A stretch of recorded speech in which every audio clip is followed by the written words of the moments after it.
এবারে জামাষষ্ঠীর দিনেই বাড়ি গেছিলাম, কারণ আমার হাজব্যান্ড অফিসে যাবে, তাই একেবারে রেডি হয়ে এসে।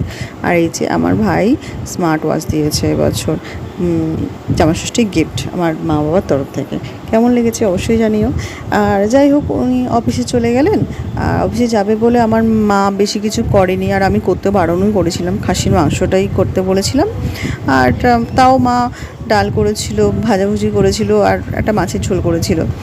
সেগুলো দিয়ে তো আমি খাইনি, শুধু খাসির মাংস দিয়ে খেয়েছিলাম। এই যে আমার মাসির ছেলে, আমার দিদা।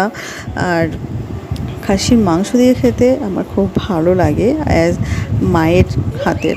এই যে আমার মা হাসছে ক্যামেরা করছি বলে। তো যাই হোক, এডিট করতে অনেক সময় লেগেছে বলে জামাষষ্ঠীর এই ভিডিওটা দেরি করেই দিচ্ছি। আর এই যে খাসির মাংসের ঝোলের সাথে লেবু দিয়ে মেখে খেতে আমার তো দারুণ লাগে। তোমাদের কেমন লাগে অবশ্যই কমেন্ট বক্সে জানিও।